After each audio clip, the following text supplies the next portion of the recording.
Bonjour à toutes et tous, bienvenue dans l'émission Danser sa vie.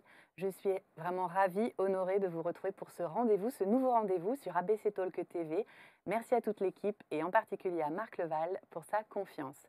Alors Danser sa vie, c'est une émission à la croisée du développement personnel et du spectacle vivant, de l'art. J'y reçois des professionnels, des personnalités inspirantes qui vont partager leur vision, leur cheminement et, je l'espère de tout cœur, vous inspirer. Mais sans plus attendre, poussez les tables, ça va swinguer. Place au générique.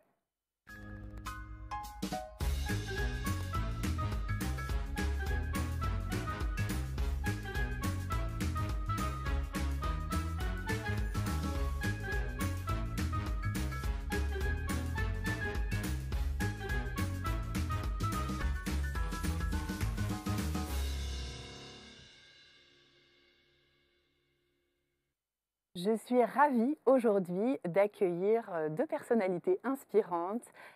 Est-ce la peine de le présenter? Auteur, romancier, écrivain, auteur de best-sellers, Laurent Gounel. Merci infiniment d'avoir accepté ma proposition. Bonjour Gaëlle. Bonjour, comment ça va? Très bien. Est-ce que vous êtes bien installé dans le studio d'ABC? Mais oui, je me sens comme chez moi. Eh ben, c'est génial, bienvenue à la maison. Donc on y reviendra, tous les romans que vous avez pu publier, mais aujourd'hui on va parler en particulier, si vous en êtes d'accord, pardon, du Réveil, donc qui vient de paraître aux éditions Calman Lévy. À vos côtés aujourd'hui, j'ai proposé à Valérie Rodriguez de nous rejoindre. Valérie, bonjour. Bonjour Gaëlle, bonjour Laurent. Bonjour Valérie. Est-ce que vous êtes bien installée, Valérie? Très bien, c'est très gourmand ici. C'est très Pour gourmand. les yeux, pour tout. J'adore. Donc Valérie, vous êtes metteur en scène et créateur d'un spectacle qui actuellement eh bien, fait sensation et c'est mérité. Black Legends, qui est à Bobino, qui joue les prolongations. On y reviendra également. Alors pourquoi je vous ai réunis sur ce plateau tous les deux? Vous avez pas mal de points communs, mais je crois que le principal, en tout cas le principal que moi j'ai identifié, c'est votre amour pour la liberté. La liberté individuelle, la liberté collective, la lutte contre l'inégalité sociale, contre les mesures éventuellement liberticides. Donc je me dis que ça pouvait être un grand vent de liberté que nous allons faire souffler ensemble, si vous en êtes d'accord. Alors Laurent, je me tourne vers vous. Quand j'ai lu votre dernier ouvrage, je suis revenue plusieurs fois pour être bien sûre que je lisais du Laurent Gounel.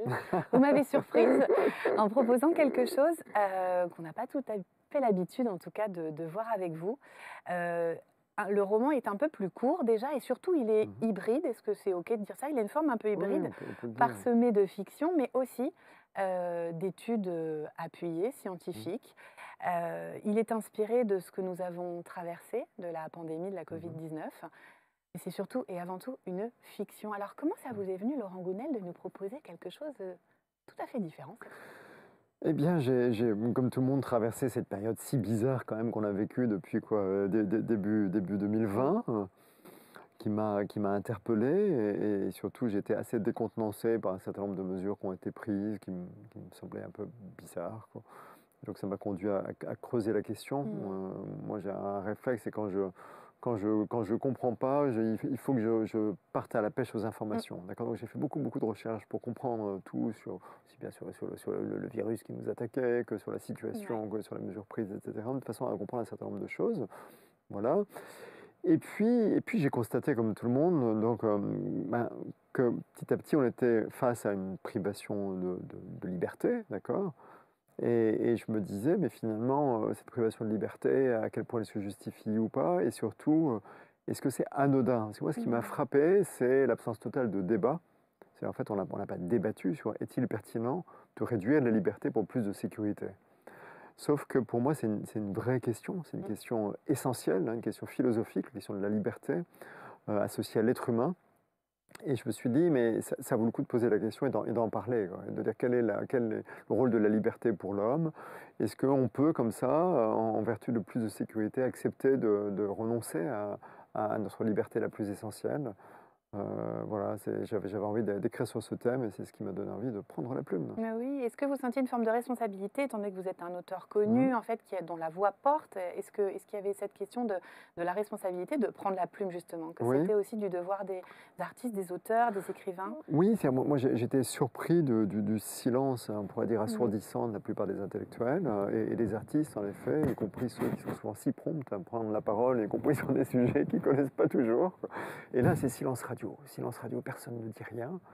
Et ça m'a frappé parce que off record, comme on dit dans Mhm. votre métier, Ouais. n'est-ce pas? Moi, j'ai pu parler à deux, trois personnes connues qui étaient du même avis que moi, quoi. C'est-à-dire qui voyaient les choses sans adhérer complètement à ce qui se passait, mais qui n'osaient pas le dire. Mhm. D'accord, qui s'exprimaient, mais pas devant un micro, quoi. Et je me suis dit, à un moment donné, c'est pas possible, quoi. On est en démocratie, on doit pouvoir s'exprimer librement et dire ce qu'on pense, même si ça ne va pas dans le sens de la doxa, et y compris dans le sens de ce que les gens ont peut-être envie d'entendre, quoi. Vous voyez, à un moment donné, je pense que c'est utile d'avoir un petit peu de courage intellectuel, quoi, et dire ce qu'on pense. Ça ne veut pas dire qu'on détient de vérité non plus, hein, mais en tout cas, dire ce qu'on pense, poser des questions, surtout, poser des questions, même si les questions peuvent déranger. Et même si ça ne va pas dans le sens, effectivement, Voilà. du vent. Voilà. Justement, au départ, au début du livre, vous prenez une précaution que je trouve très importante et très intéressante. Vous dites, afin de lever toute ambiguïté, je tiens à préciser d'entrée de jeu qu'il ne vise pas les vaccins anti-Covid. Je ne suis pas médecin, Mais oui, encore moins épidémiologiste, et n'ai donc aucune compétence pour émettre une opinion sur ces médicaments. Ce n'est tout simplement pas le sujet du livre. tout à fait.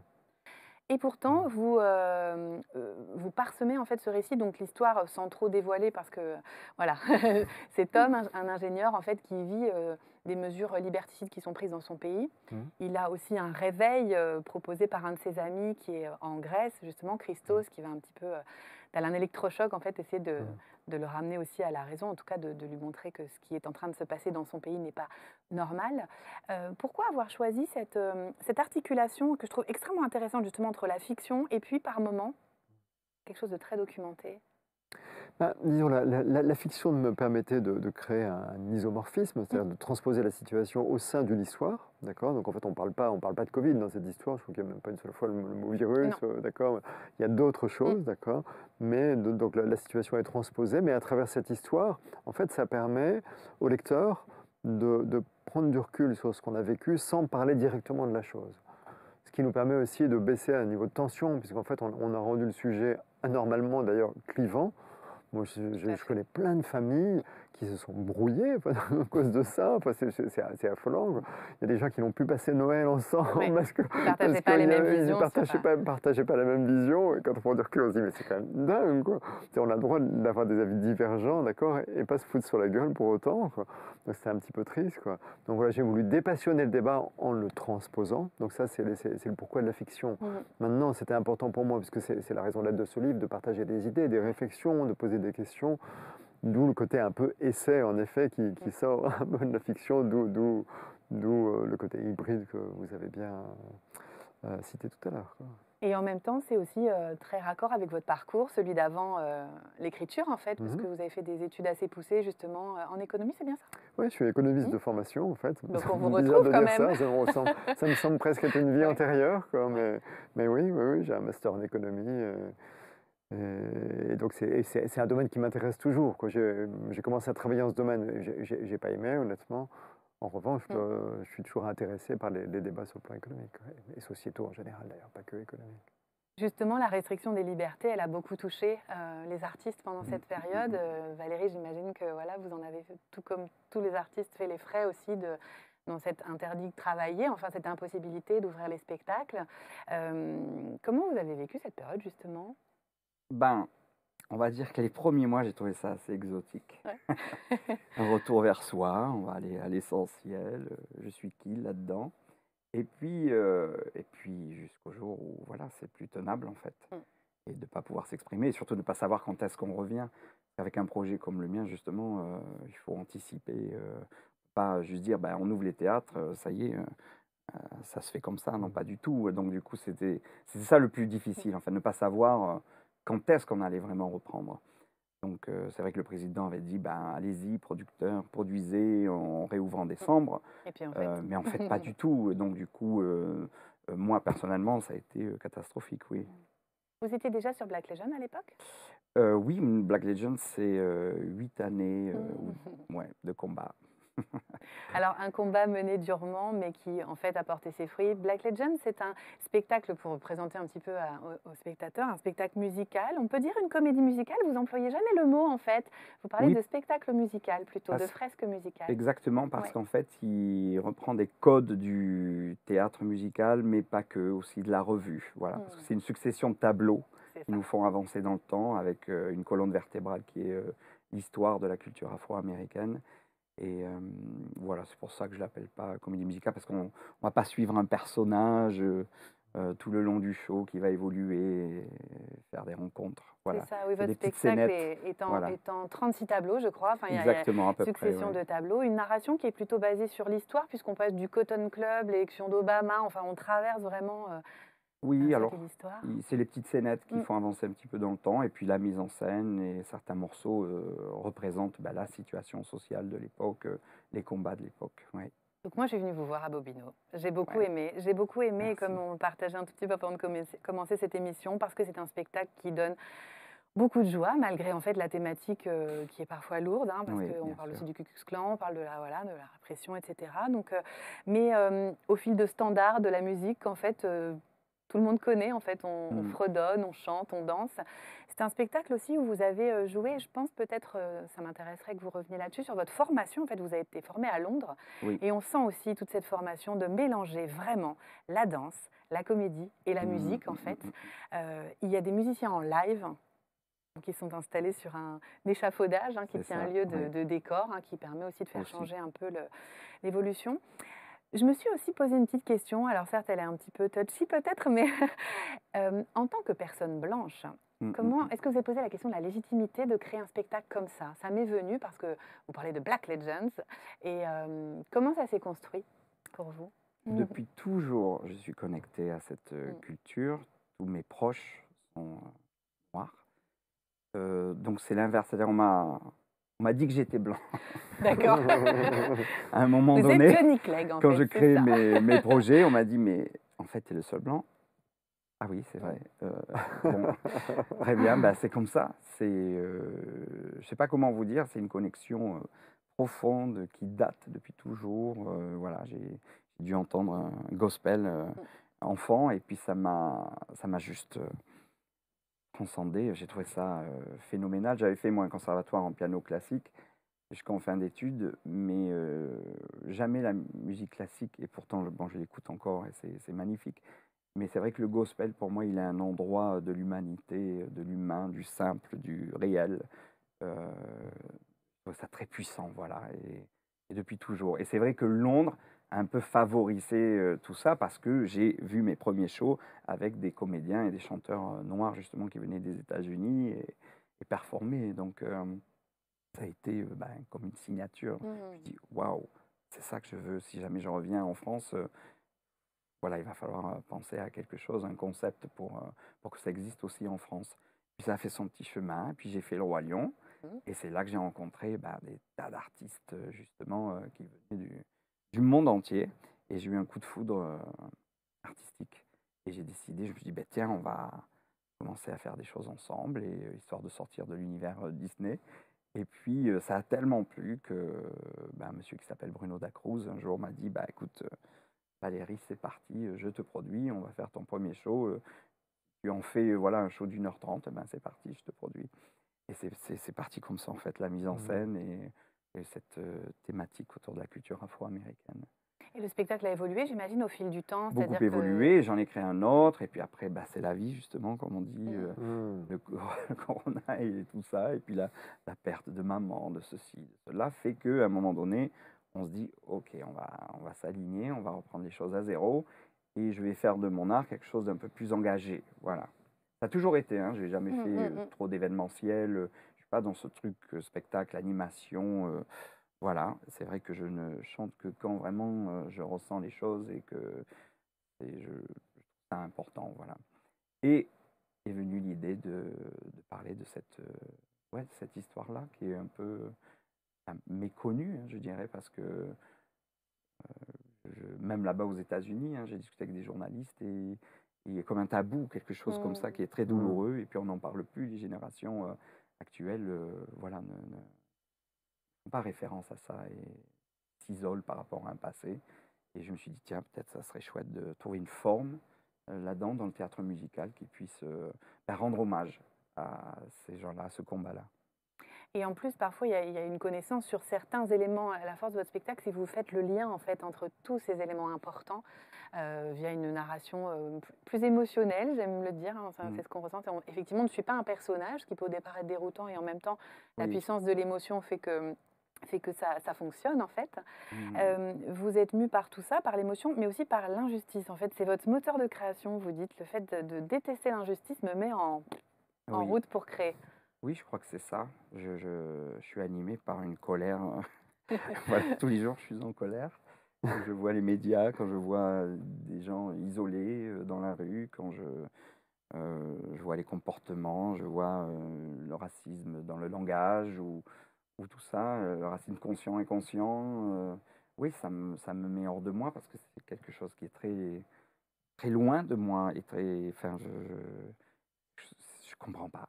Je sais pas où on se situe quand on a des agissements de la sorte vis-à-vis de la différence, en fait. Voilà, je comprends pas pourquoi la différence génère autant de haine, en fait, chez les gens. Je trouve ça absurde, voilà. Et du coup, ma façon de lutter et de faire mon travail, modestement, c'est de créer des spectacles sur ces thématiques-là.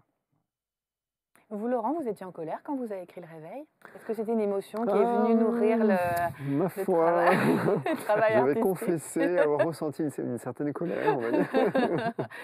Est-ce que c'est une émotion qui vous met en créativité, justement? Habituellement, non, pas du tout. Maintenant, la colère, enfin, voilà, c'est une émotion naturelle, mais qui a même une fonction, d'ailleurs. C'est assez souvent de nous avertir que quelqu'un viole nos valeurs.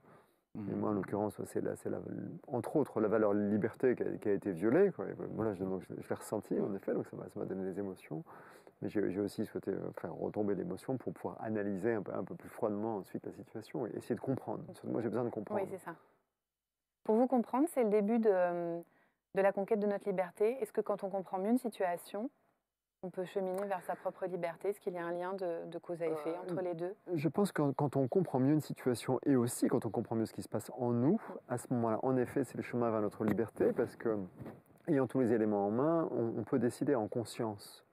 Parce que le problème, assez souvent, c'est qu'on n'a pas conscience de ce qui se passe, y compris de ce qui se passe en nous. Vous voyez, par exemple, si je ressens une peur, d'accord, si vous ressentez une peur, par exemple, ben ça va vous conduire à prendre des décisions pour vous protéger. Parce que la peur, c'est une autre émotion que la colère, une émotion qui vous avertit qu'il y a un danger, d'accord. Donc s'il y a un danger, eh bien, en fait, il faut agir. Notre part animale se met en action. Et d'ailleurs, c'est marrant qu'on parle de ces deux émotions, parce que finalement, on a tous en nous un certain nombre de valeurs. On parlait tout à l'heure de respect de la différence avec Valérie, etc. On a tous un certain nombre de valeurs, parmi lesquelles, deux qu'on a citées depuis le début de l'émotion, qui sont la sécurité et la liberté. Puis il y en a d'autres, bien sûr. Il y a les valeurs je sais pas, l'humanisme, il y a l'honnêteté, pour certains, il y aura la réussite, pour d'autres, ça va être l'épanouissement, etc., etc. On a tous une constellation de valeurs en nous, et ces valeurs suivent une certaine hiérarchie. C'est-à-dire, pour chacun de nous, il y a des choses qui sont plus importantes que d'autres. D'accord. Donc on est tous différents par rapport à ça. Et c'est OK, moi je suis comme Valérie, j'apprécie la différence, d'accord. Mais ce qui est intéressant dans le contexte qu'on a vécu, c'est de se dire que quand il y a une émotion forte qui arrive de l'extérieur, et en l'occurrence la peur que vous avez citée, eh bien, lorsqu'on a très peur de quelque chose, ça peut engendrer un bouleversement de la hiérarchie des valeurs. C'est-à-dire, en fait, en moi, j'ai aussi la valeur sécurité, comme tout le monde, j'ai la valeur liberté, etc. Chez moi, la valeur liberté est plus haute que la valeur sécurité, d'accord. Mais si j'ai peur, ben, brusquement, je vais ressentir un besoin tel de sécurité que cette valeur va remonter dans l'échelle de valeur, dans la hiérarchie, et je vais accepter de faire passer les choses derrière. Et en fait, c'est ce qui s'est passé collectivement. Quand je dis collectivement, c'est en France, bien évidemment, mais pas qu'en France, avec cette histoire de Covid, c'est qu'en fait, on nous a tellement fait peur pour quelque chose qui le justifiait peut-être pas complètement, parce que bon, c'était un virus mortel, hein, je ne le nie pas, mais quand on regarde les chiffres, une fois de plus, quand on veut comprendre, il faut retirer son émotion, regarder froidement les chiffres. Bon, là, on a un virus qui a à peu près la mortalité de la grippe. Au début, il était un petit peu plus mortel, d'accord, il était 2 fois plus mortel que la grippe. Bon, moi, j'ai jamais eu peur de la vie, de ma grippe, de la grippe. Pourquoi j'aurais peur d'un virus qui est juste 2 fois plus mortel que la grippe et qui aujourd'hui est comme la grippe, quoi. D'accord? Ok, il était plus contagieux, par contre. Donc, ça, il Oui, fallait c'est ça. prendre en compte. Voilà. Mais il n'y a pas de quoi, voilà, être terrorisé, quand même. Je me souviens avoir vu croiser des gens dans les Oui, c'est commerces ça, qui c'est presque la terrorisaient, terreur, oui, c'est qui se encore autre retournaient chose. vers vous pour être sûr que Plus vous gardiez intense. 3 mètres de Exactement. distance. Ils étaient prêts à vous sauter à la gorge, sinon. Et encore, non, ils auraient eu peur de s'approcher, quoi. Donc, oui, on a fait peur aux gens. Et en fait, qu'est-ce qui se passe? C'est collectivement, quand tout le monde a très peur, eh bien, la valeur sécurité, elle remonte en flèche dans votre hiérarchie de valeurs et elle passe au-dessus du reste. Et c'est à ce moment-là que vous acceptez, mais vous croyez que ça vient de vous, vous acceptez de renier, qu'on rogne vos libertés. Parce que la liberté vous semble très secondaire par rapport à la sécurité qui d'un seul coup revêt une importance considérable dans votre esprit, quoi. Sauf que ça vient de l'extérieur. Donc oui, la compréhension, comprendre ce qui se passe en nous, en lien avec l'extérieur, permet après de se réapproprier son échelle de valeur et de décider en son âme et conscience. Et chacun a le droit de positionner la sécurité où il le veut, et puis la liberté aussi, etc. Mais pour ça, il faut être libre.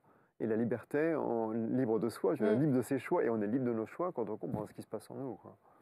Puis là, vous arrivez à vous mettre une échelle de vos valeurs, mais ça, c'est pas si évident. Comment est-ce qu'on fait pour comprendre ces valeurs, les connaître, les hiérarchiser? Ça demande tout un travail. Et d'ailleurs, vous parlez de cette exigence du développement personnel, du travail sur soi, que c'est exigeant de travailler sur soi, que ça demande un effort. J'aimerais bien que vous y reveniez sur ce sujet de cette exigence. D'abord, on peut dire en effet en préalable que la connaissance de soi, c'est quelque chose d'essentiel. Enfin, c'est pas pour rien que c'était inscrit, gravé au fronton du temple d'Apollon à Delphes, d'accord, il y a plus de 2500 ans.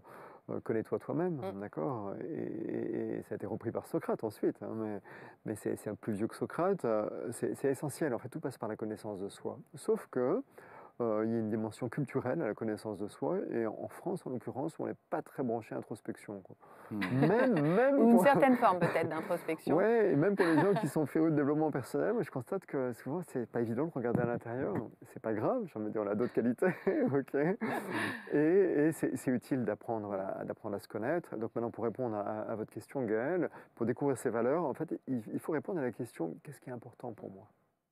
Quand je réponds à cette question, qu'est-ce qui est important pour moi? Ce qui va émerger dans mon esprit, ce sont des valeurs. Et après, une fois que j'ai fait émerger un certain nombre de valeurs, on peut les prendre 2 par 2 en fait, pour les hiérarchiser en disant finalement qu'est-ce qui est plus important pour moi, la réussite ou l'épanouissement? Ah, bah peut-être l'épanouissement, hop, donc l'épanouissement passe au-dessus. Qu'est-ce qui est le plus important pour moi, l'épanouissement ou ceci, etc. Et ça peut changer en fonction du moment de bien notre sûr, vie et puis de on notre évolue existence. tous, voilà, ça change. Mais ça permet d'avoir un petit aperçu et de comprendre. Et en quoi c'est utile? Bah, c'est utile pour ne pas soit décider soi-même, soit accepter de l'extérieur des comportements qui vont heurter nos valeurs. Les valeurs, c'est hyper important. Nos valeurs sont intimement liées à qui nous sommes, d'accord? Donc il ne faut pas violer nos valeurs, quoi. D'accord? Ça, c'est important notamment sur le plan professionnel. Il y a des gens qui ont par exemple la valeur honnêteté qui est assez haut placée, et puis on va peut-être leur demander parfois dans leur entreprise de mentir à un client. Donc de violer cette valeur honnêteté. Et je pense qu'on ne peut pas violer nos valeurs impunément. Après, il y a des conséquences, et je pense que vous le savez aussi bien que moi, Gaëlle, il y a des conséquences en termes de santé. C'est important de se connaître et de respecter nos propres valeurs. Vous avez connu ça d'ailleurs en entreprise avant d'être auteur, la violence du monde de l'entreprise? Oui. Bon, tout n'est pas violent dans le monde de l'entreprise non plus. Il y a des entreprises où il y a des les gens sont entreprises très où tout se passe heureux. bien, où ça se passe plutôt bien. Oui, voilà. La violence, enfin, moi, d'après ce que j'en sais aujourd'hui, même si ça fait un certain temps que j'ai quitté le monde de l'entreprise, mais j'ai évidemment beaucoup d'amis qui sont encore dans l'entreprise, aujourd'hui, la violence, je dirais, vient beaucoup d'objectifs à atteindre. En fait, il y a beaucoup de contraintes, avec des moyens qui sont souvent restreints, et des objectifs qui sont toujours plus hauts, qui semblent parfois inatteignables. Et ça génère beaucoup de stress, et donc c'est une forme de violence, quoi. Nous faire rentrer dans quelque chose, dans une direction et dans une vitesse qui n'est pas aussi forcément la sienne, un rythme qui n'est pas le sien. Et en plus, mais ça c'est ma conviction personnelle, qui n'est pas forcément dans l'intérêt de l'entreprise, en tout cas à moyen et long terme, quoi. Moi, je suis convaincu que c'est lorsque les gens sont bien à leur place déjà, et puis sont épanouis dans leur travail, qu'ils vont donner le meilleur d'eux-mêmes. Mais il y a une espèce de croyance, vous savez, que si les gens sont trop bien, ils vont se reposer sur leur laurier, se complaire et finalement s'endormir. Mais c'est tout à fait faux. Personne n'a envie de s'endormir dans son canapé. Enfin, on a tous envie de se Vous lever n'avez le pas envie de vous matin. endormir, Laurent, dans Ah votre non, canapé, pas là? du Vous tout. n'êtes pas bien?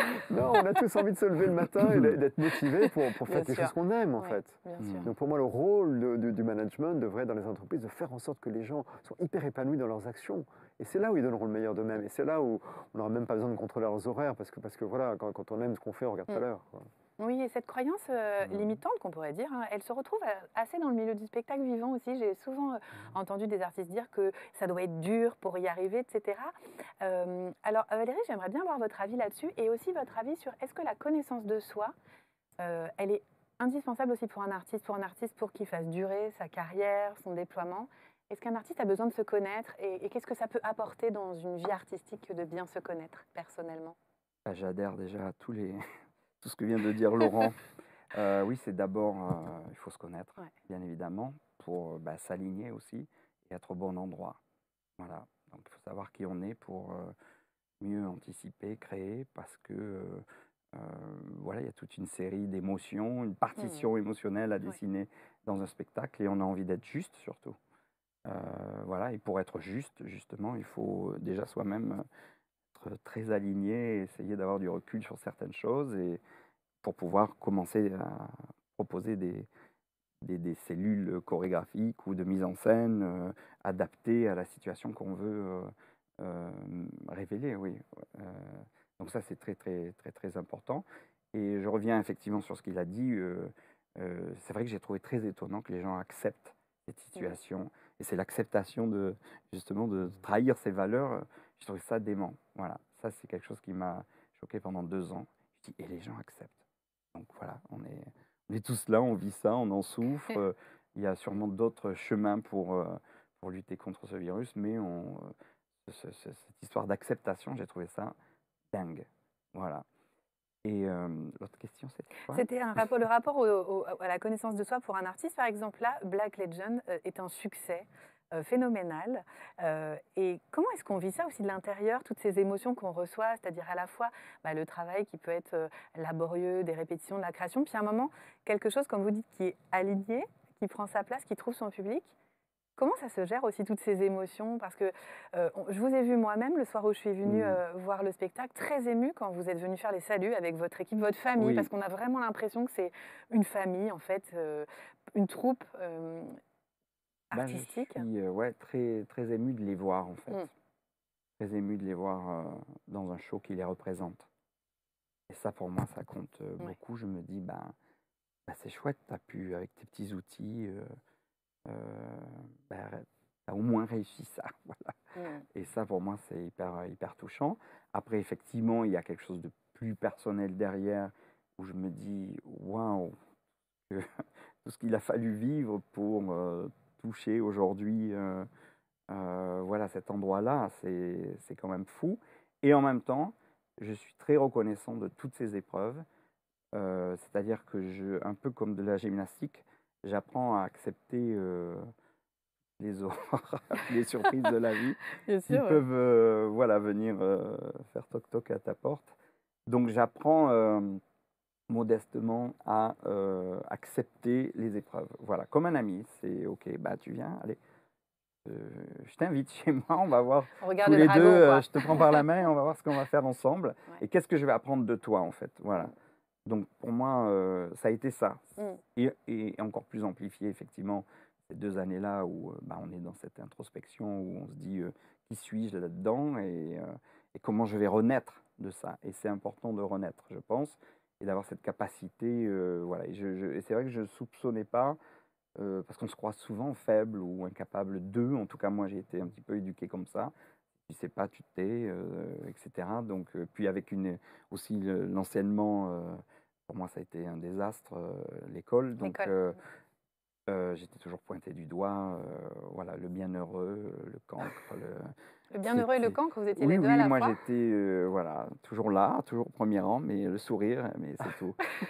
Derrière, j'arrivais Déjà, pas. vous souriez à Non, l'école, mais c'est pas j'arrivais mal, pas à Valérie, quand même. accrocher, j'arrivais pas à accrocher. Je me disais, mais qu'est-ce qu'on m'apprend là? Ouais. Moi, j'avais envie d'être dans la vie, de vivre la vie jeune, et puis ensuite étudier un peu plus tard.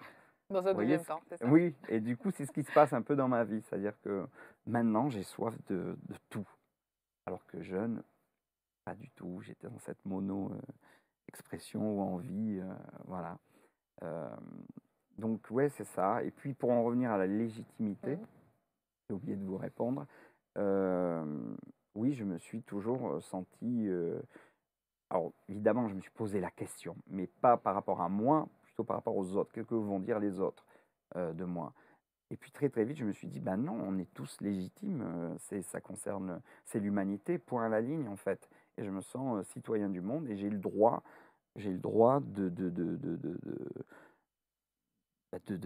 penser des sujets, qui ne sont pas forcément les miens, heu, aussi et de base, on va dire, Mmh. C'est pas parce que dans vous le ne les vivez circuit pas en tant classique. que Mais voilà, c'est pas parce que que personne je ne suis pas noir que je n'ai pas mmh, le droit, de défendre. d'évoquer et de défendre, heu, cette communauté aussi.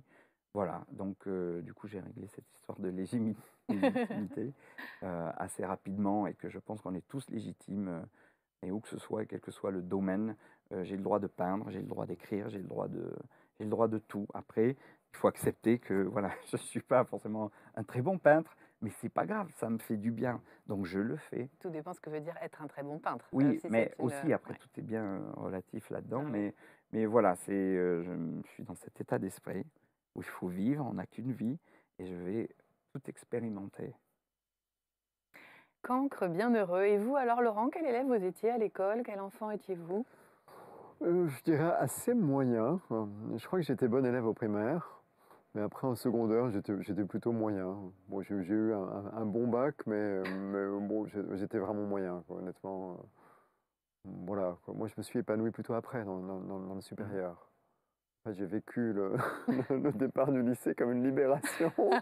C'est le début de la liberté, pédagogique. Ouais, oui, oui, oui, parce que en fait, je choisissais après les matières qui m'intéressaient, Mmh. quoi. Donc, rien que ça, c'était, voilà, ça changeait tout, quoi. Et puis aussi, bah, les rapports entre les jeunes évoluent. C'est pas toujours facile au lycée, Mmh. quoi. Encore moins au collège. Avec le regard Voilà, aussi, le en regard de fac, l'autre. ça change Mmh. tout, quoi. Mmh. Voilà, on est plus adultes, en tout cas, on veut se croire comme tel, et du coup, les rapports sont plus faciles aussi, quoi. Valérie parlait d'accepter un petit peu les épreuves aussi, j'appelle ça moi les traversées du désert, les nuits noires de Ouais, l'âme, des choses comme ça. ouais, Est-ce que dans l'écriture, ça ouais. vous arrive aussi? Parce que Oui. on voit Laurent Gounel dans le métro, en très grand, on se dit: «Waouh!» Mais j'imagine que Laurent Alors, Gounel, il traverse aussi des moments difficiles dans oui, l'écriture et que oui, c'est beaucoup de travail ouais, et c'est pas facile tous les jours, ça coule pas de source. En plus, peut-être plus pour certains auteurs que pour d'autres, quoi. Et moins d'ailleurs pour certains livres que pour d'autres, ou certains moments. Enfin, non, moi j'aime mes journées, je dirais aussi, entre la confiance et le doute, c'est d'accord. quoi une journée d'ailleurs dans la vie d'un écrivain? Comment ça se passe? Alors d'abord, je suis habité par Ouais, l'histoire que je suis en train d'écrire. qui est Donc en ça, cours. c'est jour et nuit, quoi.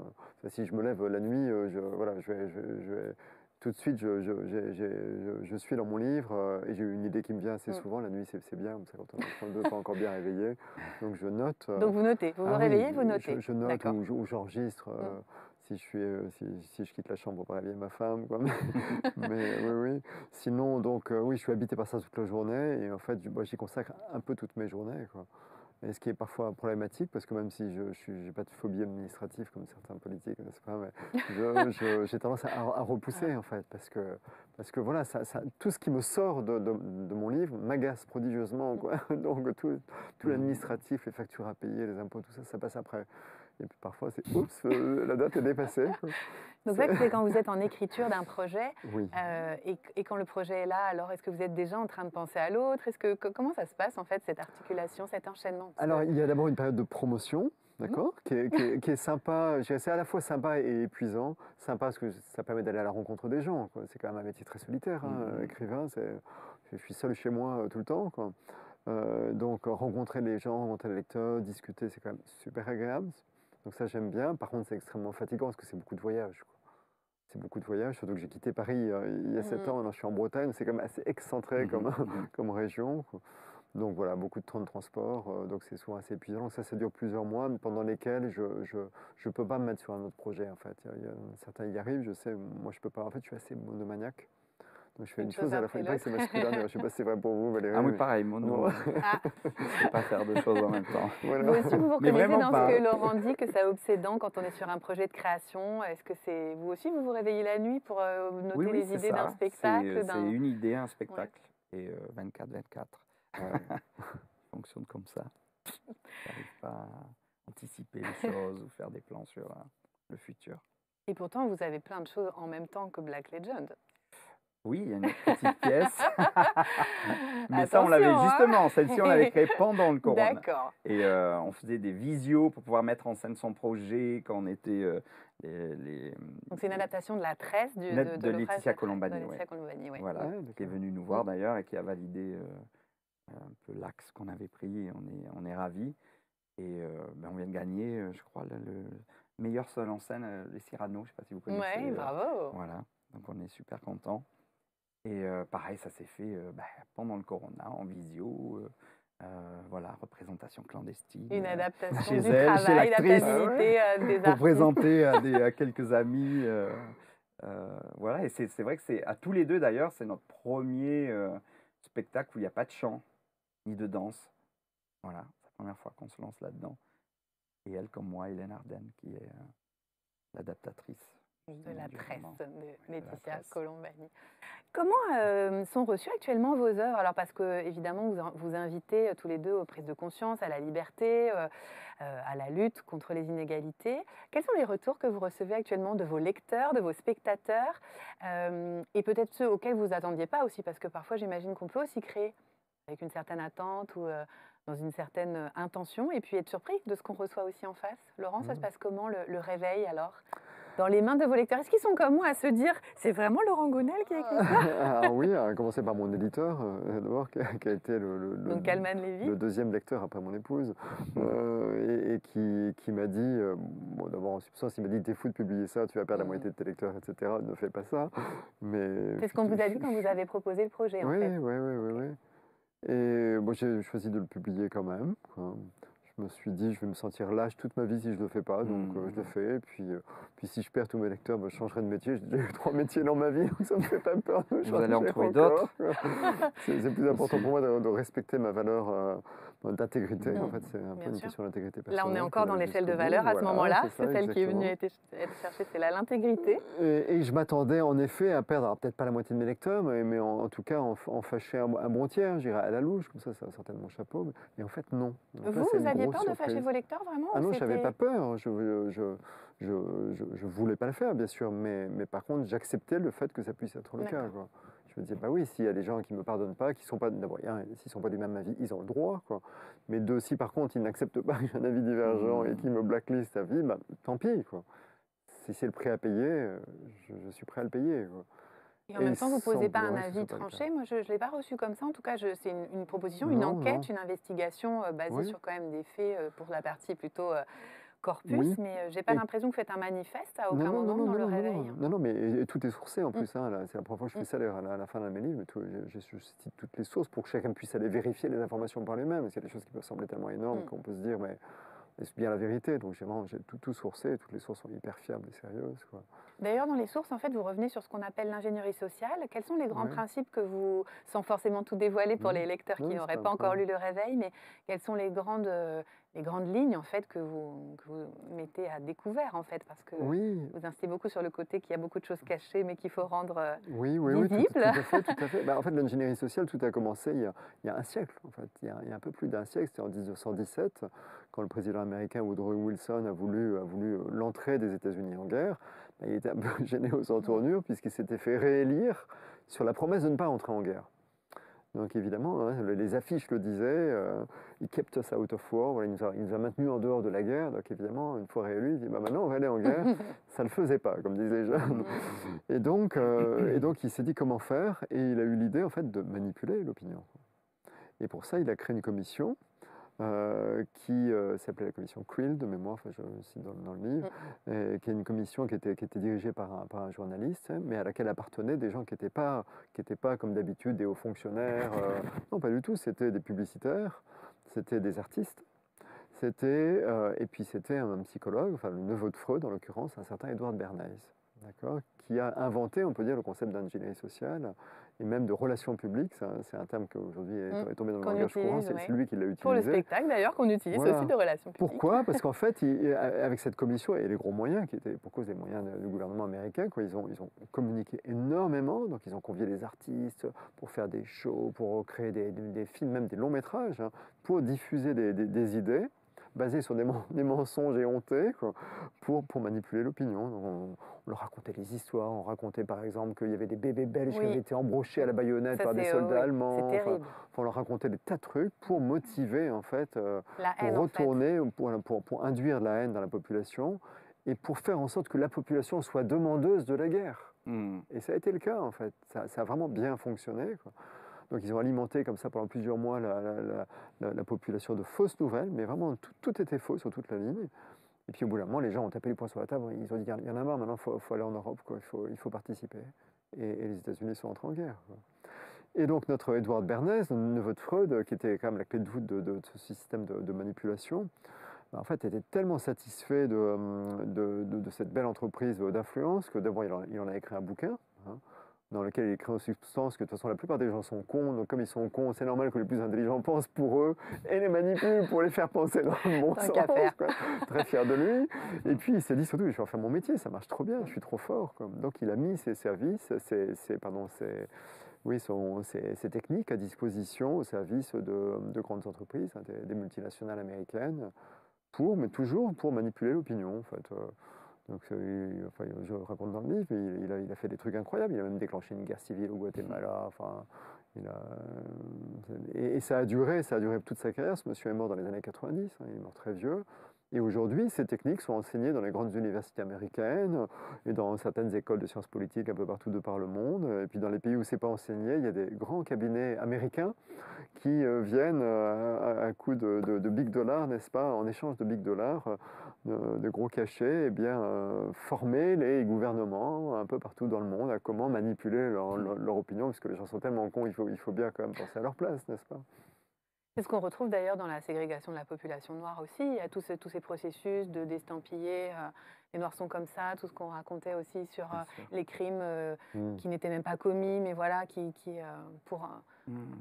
ça, on retrouve vraiment ces techniques d'ingénierie sociale dans ce que vous défendez, vous, dans votre spectacle, justement, ce que vous décriez. C'est très présent, oui. Alors, on en est où aujourd'hui, après cette pandémie, selon vous, dans la liberté individuelle? Est-ce qu'on évolue? Est-ce qu'on avance? Est-ce que pas? Comment vous voyez ça, vous, de vos yeux de romancier, de vos yeux d'artiste? Qui commence? On en est où? D'abord, on dit souvent que c'est le premier pas qui coûte. Donc, en fait, on a tous collectivement accepté de renoncer à certaines libertés, d'accord? La question, c'est est-ce que ça va aller plus loin ou pas? Oui, j'entendais pas plus tard que ce matin sur les ondes que le gouvernement envisageait pour les Jeux Olympiques l'année prochaine à Paris de mettre en place des caméras qui sont capables d'étudier le comportement de chacun pour analyser un comportement qui pourrait être suspect. Oh là là. Et c'est drôle. Vous en parlez aussi dans le réveil. Mais j'en parle dans le réveil, mais souvent on dit souvent les romanciers sont des espèces d'intuitifs, vous voyez. Ouais. Et en fait, il y a un certain nombre de choses qui sont dans le réveil, que j'ai écrit donc l'année dernière, parce que je l'ai publié. Je l'ai publié en février 2021, d'accord? Donc j'ai écrit en 2020. Et il y a des événements qui sont arrivés par la suite, et notamment ça, quoi. Voilà, dans le réveil, j'imagine des caméras reconnaissance faciale qui vont décoder les comportements et dire, bah lui là, et anticiper les violences. Ça va pas bien, voilà, il s'apprête à passer à l'acte, quoi. Et on y est, en fait.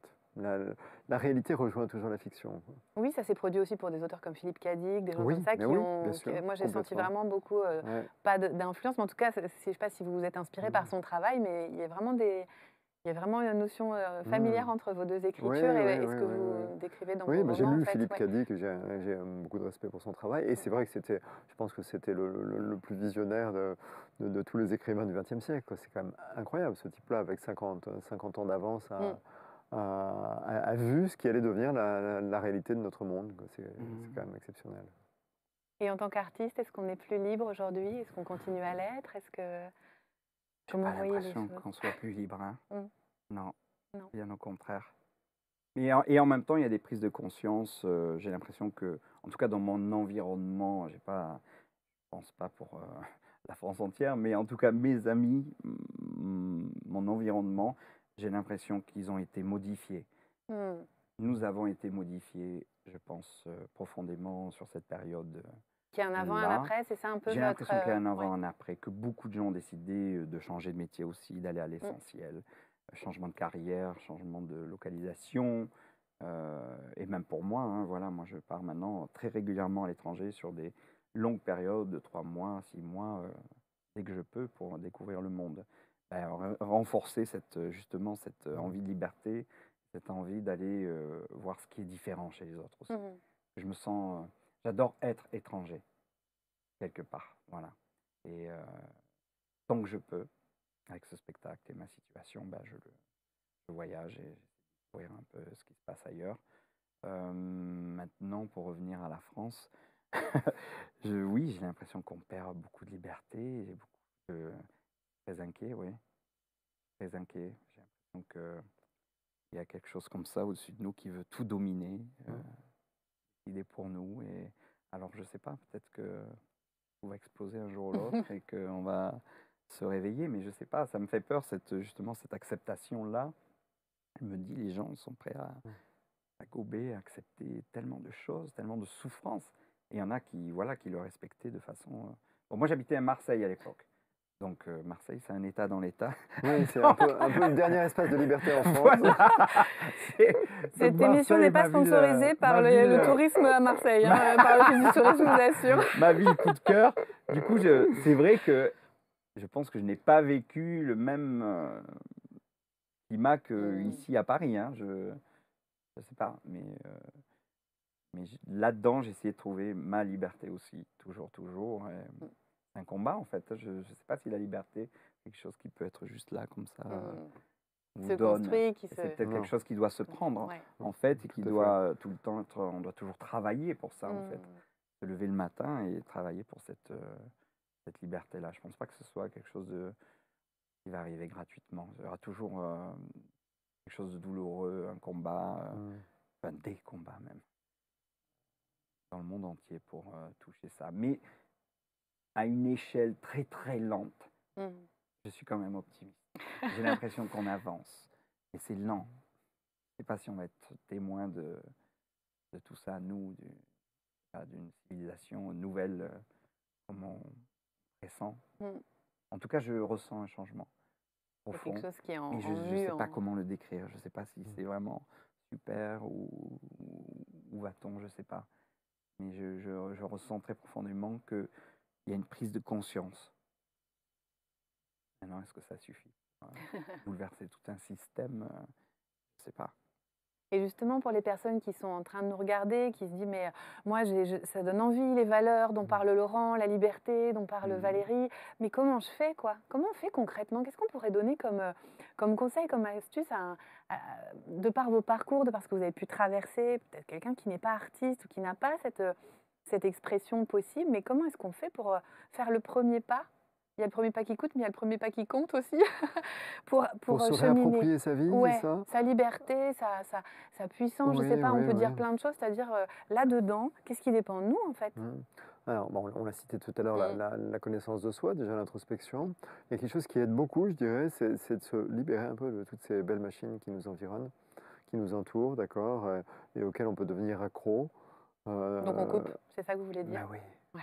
Au moins un certain temps dans la journée. En fait, non, mais c'est C'est vrai, j'ai coupé moi aussi. Mais oui, non, mais Les infos, c'est ça? Non, mais j'adore les... écouter. ouais. Du coup, Ah, tu l'as fait, oui, j'aime bien l'éteint, tout ça. Ouais. Super. C'est bon, ça c'est fait. Ça, c'est fait. Oui, Se en fait, protéger et je comprends hein, la volonté d'avoir des news à l'extérieur, par exemple, et de se connecter sur une chaîne d'infos. Je comprends très bien, on a besoin de savoir ce qui se passe dans le monde, etc. Et c'est intéressant de comprendre qu'on a aussi une vérité intérieure. Et même, et là ça peut sembler bizarre pour les gens qui sont très rationnels, mais en nous se trouve une sorte de reflet de la réalité extérieure. Et moi qui ai approfondi la pratique de l'intuition, enfin vous savez sans doute, je raconte dans un précédent livre, j'ai appris, en fait je l'ai découvert, hein, je ne le savais pas, que l'intuition nous permet d'accéder à l'intérieur de notre corps à n'importe quelle information qui se trouve à l'extérieur. Ça peut sembler bizarre, et là, j'ai pas forcément assez de temps pour en parler, d'accord? Mais en tout cas, Vous retenons reviendrez, Laurent, vous simplement reviendrez que, nous en parler. voilà, retenons simplement que la vérité intérieure, elle est essentielle. Et être connecté avec soi-même, c'est plus important que d'être connecté avec les réseaux sociaux ou tout ce que vous voulez à l'extérieur. C'est vraiment plus important, ne serait-ce qu'un petit moment tous les jours, quoi. C'est-à-dire que si j'observe comment ça se passe autour de moi, je peux Ouais. avoir accès à comment je pense, comment je suis, comment je ressens, c'est ça? Quand En vous fait, parlez c'est de un peu le l'effet contraire. miroir, c'est En fait, l'inverse. c'est un peu le contraire.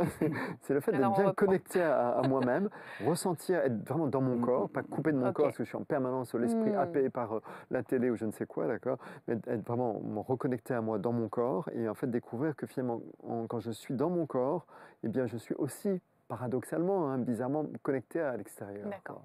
D'accord, donc par exemple, pour illustrer ça, si j'ai une grande décision à prendre, par exemple, je vais rarement trouver réponse à la question que je me pose à l'extérieur. C'est plutôt à l'intérieur. Je vais me dire, mais comment je le sens? Qu'est-ce que je ressens par rapport à cette décision à prendre? Décision importante pour moi dans la vie, ça peut être, je sais pas, un déménagement ou Son n'importe quoi. travail, Son changement travail, de travail. qu'est-ce que je ressens? C'est pas juste avoir des informations, c'est bien d'avoir des informations sur le lieu, sur le travail, mais qu'est-ce que je sens intérieurement, quoi? Et en fait, quand on prend du recul, les meilleures décisions qu'on prend dans la vie, c'est comme ça. Oui. Et les décisions les plus importantes, on le fait tous déjà comme ça. C'est-à-dire quand vous avez choisi de faire votre vie ou un bout de chemin avec quelqu'un, par exemple, vous n'avez pas listé des critères, vous n'êtes pas renseigné sur la personne, d'accord? Alors ça dépend si vous êtes passé par une appli, Laurent. Pardon? Ça dépend si vous êtes passé par une appli. Je charrie sur les anciennes, enfin les nouvelles technologies justement qui sont très comme ça, Oui, justement où oui, l'intuition oui. a plus de place, Mais oui. y compris dans la vie affective en fait. Oui. Bon, je comprends qu'on puisse faire aussi une belle rencontre sur une appli, j'imagine. Je veux dire, j'ai un couple d'amis, ça a été le cas pour eux. Et je crois beaucoup quand même à la magie de l'instant, du réel. Puis aussi, ça a l'air très bizarre de dire ça, mais vous savez, dans une relation et dans un couple, quelque chose qui est très important auquel on ne pense jamais, c'est l'odeur. L'essence, oui. Mais oui, mais sentir l'autre. Et en fait, le sentir l'autre, c'est pas anodin. Moi, je suis contre les parfums, je vais me mettre à dos les parfumeurs, mais j'aime le parfum naturel de la peau, quoi. Et sentir l'autre. Et d'ailleurs, dans le langage populaire, quand on n'aime pas quelqu'un, qu'est-ce qu'on va dire? On va dire, je le sens pas, celui-là. Je le sens pas, effectivement. Ça vous parle, Valérie, tout ça? Oui, c'est intuition, instinct. Je me sens très animal dans ma façon de... Voilà. Retour au primaire, effectivement, aux choses simples. Apprendre à dire non aussi, peut-être. Parce que dire non, c'est aussi se positionner. Et moi, par rapport à mon passé, c'est vrai que ça a toujours été très difficile. Mais le jour où j'ai appris à dire non aux choses toxiques, aux gens, aux peurs des gens, en fait. Parce que la liberté, c'est ça aussi. C'est quelquefois, il y a beaucoup de gens qui sont là, qui disent « Ah ben non, tu vas pas faire ça quand même. Tu vas quand même pas aller en Angleterre. Tu vas quand même qui pas projettent leurs peurs ou leurs propres inquiétudes voilà. sur Et la projection des peurs des autres sur soi, ces projets, ça c'est extrêmement nocif. Donc ça, il faut apprendre à dire non. Dire que ça t'appartient. Que moi, j'ai pas peur pour l'instant et je vais y aller. Voilà. Ça, c'est peut-être déjà un premier pas vers la liberté, peut-être apprendre à dire non aux choses toxiques, aux messages comme ça. Et puis effectivement, ce truc d'instinct, voilà, notre imperfection est parfaite, peut-être là-dedans, je pense que c'est intéressant d'être un peu plus spontané. Ouais, je sais pas. Tout est là, déjà là, il n'y a rien à enlever, Oui, je sais pas, on est parfait et imparfait à la fois. C'est ça, il faut s'accepter tel qu'on est, mais quelquefois c'est des années. C'est un chemin. C'est un chemin, je dis ça comme ça, là, parce que j'ai eu 51 ans la semaine dernière. Mais je disais pas ça à 20 ans ou 30 ans non plus. Hein. Mais c'est bien de vieillir. La maturité, la distance par rapport aux choses. Est-ce qu'on lâche plus de trucs aussi quand vous dites dire non? Est-ce qu'il y a des choses qu'on lâche davantage? Est-ce qu'il y a ça dans le fait ça fait un bien de fou, mûrir, en fait, de se positionner? Ben non, moi c'est ça. C'est pas grave. Et en plus, voilà, c'est pas grave, tu penses autrement et tant mieux. Mais moi, mon axe, il est là. Et c'est ce qui crée beaucoup d'inspiration, j'imagine aussi. Oui, ben au quand moins. Vous incarnez qui vous êtes pleinement, ou en tout cas vous y tendez. Mais ton message, je pense qu'il est un peu plus précis au bout du cheminement. Plus aligné. Aligné, c'est le mot. C'est le mot et c'est le geste de Valérie aujourd'hui. Non, ouais. Donc se connaître, mettre en place des petites actions concrètes, c'est ce que j'entends dans ce que vous dites aussi, qu'à un moment, il faut agir aussi pour conquérir, ou, enfin, sans forcément utiliser un vocabulaire guerrier, mais pour cueillir sa liberté. Qu'est-ce qu'on peut faire d'autre? Est-ce que vous avez des petites actions concrètes à conseiller à nos spectateurs aujourd'hui, nos téléspectateurs Bah, moi, c'est le voyage. Ouais. C'est vrai qu'aller voir comment ça se passe ailleurs, c'est aussi comprendre qu'on ne pense pas tous pareil. Voilà, il y a des sociétés qui, effectivement, dans ces échelles de valeurs, de ceci, de cela, ou d'échanges. Par exemple, en Afrique du Nord, je suis très heureux là-bas aussi quand j'y vais parce qu'il y a cette notion de partage, oral, où les gens constamment se parlent. Voilà, il n'y a pas de... Alors qu'ici, quelquefois, on a l'impression que on est dans sa propriété. Ça m'appartient, que quand quelqu'un vient me parler, mais qu'est-ce qu'il va me prendre, qu'est-ce qu'il va me voler, qu'est-ce qu'il va me... Donc c'est pour ça que c'est intéressant le voyage, et on se dit, ah ben il y a plusieurs façons de voir la vie et de vivre, et puis même socialement parlant, voir ce que font d'autres pays pour leurs citoyens ou pas, et revenir en France et on se dit, ah oui quand même, il y a des choses intéressantes là, et puis là, et on va piocher à droite à gauche comme ça. Donc le voyage, moi je recommanderais pour cultiver si on sa a la curiosité. possibilité de voyager, après c'est toujours... Mais ça peut être un Ah, on voyage peut intérieur l'apprendre, aussi. sûrement. Mais moi, c'est vrai que moi, c'est plutôt physique. Ouais. Ça. Et Laurent aussi, vous aussi, vous êtes très inspiré par vos voyages, notamment en Asie. Oui, Quelque chose, le oui, fait de oui, tout à fait. Et moi, j'ajouterais la nature aussi. la nature. C'est-à-dire la nature, et notamment la marche seule dans la nature, permet bizarrement de se reconnecter à soi-même aussi. Déjà, de nous remettre à notre place, d'accord? Parce qu'on on est un élément de la biosphère. Moi, je le ressens dans la nature. Je ne suis qu'un élément parmi d'autres, en fait. Je me sens à ma place, vous voyez, mais au même titre que n'importe quel insecte, animal ou plante ou arbre. Et lorsqu'on marche seul dans la nature, en tout cas un certain temps, finalement, on se reconnecte à soi-même. Ouais, donc là, je rejoins ce que disait Valérie tout à l'heure, quand il disait apprendre à dire non, apprendre à dire non. Mais pour savoir dire non, il faut savoir aussi qui je suis. Il faut savoir aussi ce que je veux. Et le fait d'être dans la nature, en fait, c'est pas qu'on s'isole des autres, parce que les autres sont pas une gêne, d'accord? En revanche, et c'est naturel d'ailleurs, on s'influence tous en permanence les uns les autres. Oui. Et c'est utile à un moment donné de se ressourcer en étant seul. Ça fait silence, en fait. Voilà, faire silence, seul, et donc si possible dans la nature, quoi, pour faire la part des choses. Bah, ça, comme disait Valérie, bah, ça t'appartient. Et c'est pas à moi. Donc qu'est-ce qui est à moi dedans?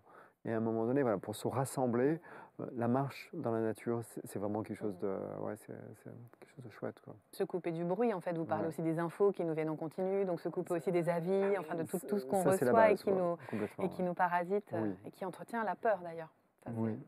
Oui, tout à fait. Ben, oui. Merci beaucoup à tous les deux pour ces pistes, ces partages inspirants autour de notre notion de liberté si fondamentale. Laurent Gounel, actuellement donc en librairie Le Réveil, que je recommande à toutes les personnes qui nous regardent. Un roman inspirant, hybride, différent. Vous êtes en train de travailler sur quelque chose d'autre, mais vous ne pouvez pas encore dire beaucoup. Mais est-ce qu'on va retrouver les choses du Laurent d'avant? C'est pour vous charrier. Ça sera plus dans cette veine-là. Oui. En tout cas, toujours disponible en librairie. Et puis, pour découvrir le spectacle, pour votre spectacle, Valérie, Black Legend, qui est en prolongation. Oui. Vous jouez les prolongations à Bobino. Jusqu'au 26 mars. Jusqu'au 26 mars. Et vous avez 2 dates. Au Zénith, le 8 et 9. Est-ce qu'on aura l'occasion de vous voir aux provinces, peut-être aussi? Oui, ils sont en train de réfléchir à une tournée à la rentrée et d'une saison 2 sur Paris aussi. Venez en Bretagne. Ah, en oui, Bretagne, mais j'adore la Bretagne. De la part de Laurent. En tout cas, merci infiniment d'avoir accepté mon invitation. Je ferai beaucoup de plaisir à vous entendre. Ça sème aussi des petites graines chez moi et j'espère que ça en sèmera chez les personnes qui nous regardent. Merci à toutes et tous de nous avoir suivis. N'hésitez pas à commenter cette émission, à partager. Nous partagerons aussi vos commentaires à nos deux invités. Merci à BC Talk pour m'accueillir à la maison et je vous dis à très bientôt pour un nouvel épisode de Danser sa vie. Prenez soin de vous.